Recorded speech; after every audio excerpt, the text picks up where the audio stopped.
Price the Lord, hallelujah. ലേവ്യരുടെ പുസ്തകം 19:2 മോശയോട് ദൈവമായ കർത്താവ് പറയുകയാണ്, ഇസ്രായേൽ സമൂഹത്തോട് പറയുക, നിങ്ങൾ പരിശുദ്ധരായിരിക്കും. എന്നിട്ട് പറയാണ്, എന്തെന്നാൽ നിങ്ങളുടെ ദൈവവും കർത്താവുമായ ഞാൻ പരിശുദ്ധനാണ്. നിങ്ങൾ പരിശുദ്ധിയിലായിരിക്കാനുള്ള ഏക കാരണം ഞാൻ, നിങ്ങളുടെ ദൈവമായ ഞാൻ പരിശുദ്ധനായതുകൊണ്ട് നിങ്ങളും പരിശുദ്ധരായിരിക്കും.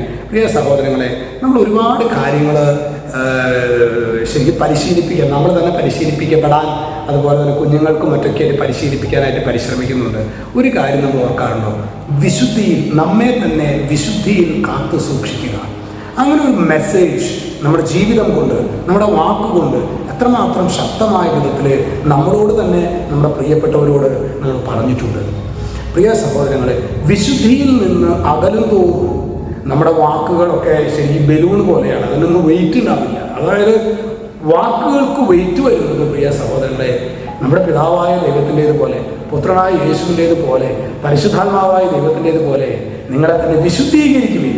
നാളെ നിങ്ങളുടെ കർത്താവ് അത്ഭുതം പ്രവർത്തിക്കും.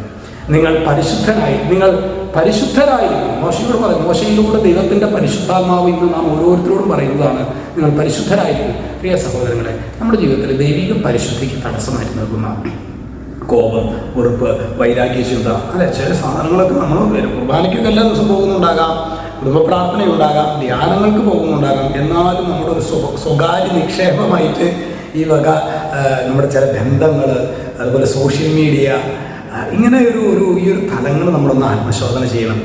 പരിശുദ്ധിയിലേക്ക് നമ്മൾ വരാത്തിടത്തോളം കാലം ഞാൻ ചിലപ്പോഴൊക്കെ ഞാൻ നമ്മുടെ ബഹുമാനപ്പെട്ട സേവക വട്ടാരിച്ചതൊക്കെ ഞാൻ കാണാറുണ്ട്. ചിലപ്പോൾ ഈ ജനങ്ങളായിട്ട് സംസാരിക്കുമ്പോൾ അവർ പറയും, അച്ഛനറിയാം ഞങ്ങളുടെ വീട്ടിൽ ഓരോ പ്രശ്നങ്ങളാണെന്ന് അറിയും, ഞങ്ങൾക്ക് ഈ പ്രശ്നങ്ങളുള്ളത് കൊണ്ടാണ് ഞങ്ങളുടെ മുഖത്ത് സന്തോഷമില്ലാത്തത്. അങ്ങനെ പലരും പറയാറുണ്ട് സത്യസന്ധമായിട്ട്. ഞാൻ ബഹുമാനപ്പെട്ട സേവക വട്ടാരിച്ചനെ നോക്കുമ്പോൾ അച്ഛൻ കടന്നു പോകുന്ന സ്ട്രഗിളിൽ കുറേ എനിക്കറിയാം. ഒരു മനുഷ്യന് ചിന്തിക്കാൻ പറ്റാത്ത വിധത്തിലുള്ള പ്രതികൂലങ്ങളിലൂടെ. അപ്പം ഞാനിങ്ങനെ അച്ഛനോട് ചോദിക്കാറുണ്ട്, അച്ഛാ എങ്ങനെയാണ് അച്ഛനെ ഈ പ്രതിസന്ധിയുടെ മുമ്പിൽ ശരിക്കും ആനന്ദത്തോടെ, ഈ അഭിഷേകാത്മീയിലും ശുശ്രൂഷകളും ഇങ്ങനെ ആനന്ദത്തോടെ അച്ഛനെ വ്യക്തിപരമായിട്ട് ഭയങ്കര ആനന്ദത്തോടെ അച്ഛൻ അതിന് ആൻസർ ഒന്നുമില്ല. അച്ഛനൊരു പുഞ്ചിരിയേ ഉള്ളൂ. ആ പുഞ്ചിരിയുടെ അർത്ഥം എന്താണെങ്കിൽ, അച്ഛൻ പ്രഭാതത്തിലും വൈകിട്ടൊക്കെ ധാരാളം സമയം ദിവ്യകാരുണ്യ സന്നിധിയിലെ സമയം ചെലവഴിക്കുന്നത് ഞാൻ അട്ടപ്പാടി സിഹിം ധ്യാന കേന്ദ്രത്തിലായിരുന്ന സമയത്ത് ഞാൻ കണ്ടിട്ടുണ്ട്. എത്ര തിരക്കുണ്ടെന്ന് പറഞ്ഞാലും മോർണിംഗ് പ്രയർ ഇല്ലാതെ, മോർണിംഗ് പ്രയർ എന്ന് പറഞ്ഞാൽ 1.5 മണിക്കൂർ അച്ഛൻ പ്രാർത്ഥിച്ചൊരുങ്ങി ബലിയർപ്പിച്ചല്ലാണ്ട് അച്ഛൻ പുറത്തേക്ക് വരില്ല. അത് തന്നെയാണ് ഈ പ്രതികൂലങ്ങളുടെ ഒരു അഭിഷേകം എന്ന് പറയുന്നത്. പ്രശ്നങ്ങളില്ലാത്ത അവസ്ഥയല്ല സഹോദരങ്ങളെ, പ്രശ്നങ്ങളുടെ മുകളിൽ കയറി നിൽക്കുന്ന ഒരു അനോയിന്റിംഗ് ആണ്. അതിന് വേണ്ടത് നമ്മൾ പരിശുദ്ധരായിരിക്കണം.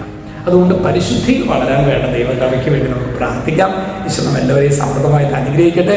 ഈ ദിവസം ഒരു സ്പെഷ്യൽ ഗിഫ്റ്റ് കർത്താവ് നിങ്ങൾക്ക് നൽകട്ടെ. പിന്നെ ഇന്ന് വ്യാഴാഴ്ച നമ്മുടെ സെൻറ് മേരീസ് ധ്യാനകേന്ദ്രം പഴുവിനെ കുറിച്ച് കുറേ കാലമായിട്ടൊന്നും പറഞ്ഞിട്ടില്ല. അതുകൊണ്ട് ശരിക്കും നമ്മൾ സെൻറ് മേരീസ് ധ്യാനകേന്ദ്രത്തിന് വേണ്ടി കൂടി പ്രാർത്ഥിക്കണം. നമ്മുടെ ശുശ്രൂഷകൾക്ക് നേതൃത്വം കൊടുക്കുന്നത് ബഹുമാനപ്പെട്ട ജിബി വാഴപ്പള്ളി അച്ഛനാണ്.